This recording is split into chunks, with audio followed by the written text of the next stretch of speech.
The opposition is disputing the result. As we know, they say they've got evidence to show that the opposition won the election, which is entirely possible that they do. But what can come from that, aside from saying that they won the election? Because we saw these protests last night, they quietened down pretty quickly, and the opposition's being pretty careful at the moment. I mean, they're calling people to come out today for these citizen assemblies, but they're calling for families to come out. So that's not suggesting they expect to have mass riots or anything occurring. Right. So what kind of movement are they going to drive here?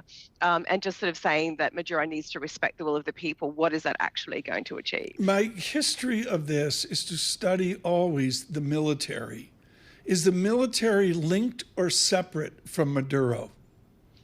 They're pretty intertwined, actually, and that is the one thing that's going to be very interesting to watch. There's no sign really at the moment that the military is moving away from supporting Maduro, but that's the body. As is the case in other countries around the world, if the military moves, then everything does move with it, because the popular, opinion of people may not shift anything here. If the military withdraw their support and truly do that, not just in small numbers but in size, then we finally see some kind of movement against Maduro. But right now, we're not seeing any sign that they're moving away from him. But that is truly the key thing to watch. That's the military. How powerful is people power in Venezuela?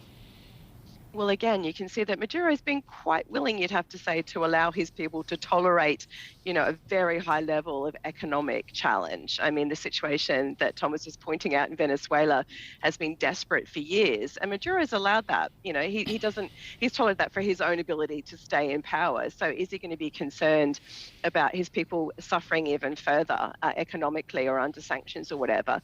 Possibly not. He just waits everything out. We saw that with the opposition under Guaido, for example. If he waits long enough, he tends to wait them out. And so would he allow, protests may happen, there'll be popular uprisings potentially, unless it really gathers that momentum that gets to the point where it tips over for him. And again, with the military involved, it's hard to see what's going to happen at the moment, at least in the short term, that could dislodge him. Are there fears this sets the template for other countries in the region?